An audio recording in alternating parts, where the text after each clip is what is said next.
The U.S. president's visit to Kenya is one that many are waiting for with bated breath. He is coming to his ancestral home for the Global Entrepreneurship Summit, which he initiated, but Kagelo village is almost certain he will not miss to pass by his grandmother's house. The county of Siaya is reportedly spending 10 million shillings on renovations in readiness for the leader of the world's most powerful nation, the grandson of Mama Sarah Obama. Equally unexpectant, civil society and anxious university students hope to have a moment with Obama. He doesn't want to burst that bubble, but he appears concerned. The expectations are a little too high. I'll be honest with you. Visiting Kenya as a private citizen is probably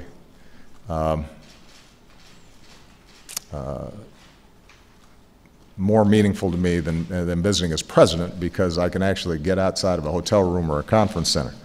And just the logistics of visiting a place are always tough as president. A University of Nairobi student leader's letter to the U.S. Embassy demanding that Obama's schedule be readjusted to include a talk at the university's Taifa Hall, however, appears to have gone overboard, so much so that President Uhuru Kenyatta reproached one Babu Owino, the author of the letter.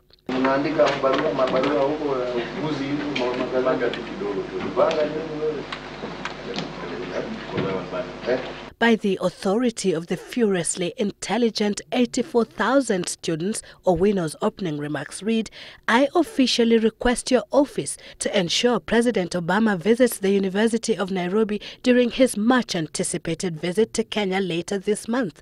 End of quote. Owino alleges that students are so sad and stressed that the president is not scheduled to visit the university or any other. He goes on to state, quote, "So far, 18 University of Nairobi students have threatened to commit suicide if Obama doesn't visit the university." End of quote.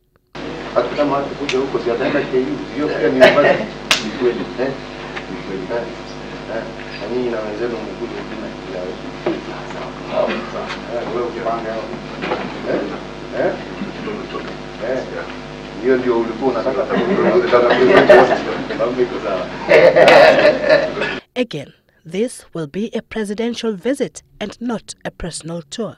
It's obviously symbolically important, and my hope is that we can deliver a message that the U.S. is a strong partner, not just for Kenya, but for sub-Saharan Africa generally, build on the progress that's been made around issues of health and education, focus on counterterrorism issues that are important in East Africa because of Al-Shabaab and some of the tragedies that have happened inside of Kenya, and continue to encourage democracy and the reduction of corruption inside that country that sometimes has held back this incredibly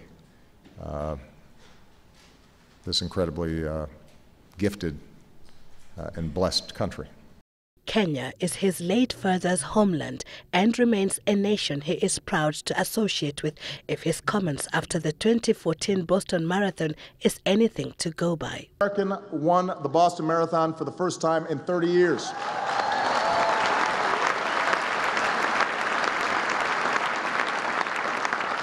Which was inspiring and only fair since a Kenyan has been president for the last 6. Sylvie Chebet, Citizen Live at 9. Even things up.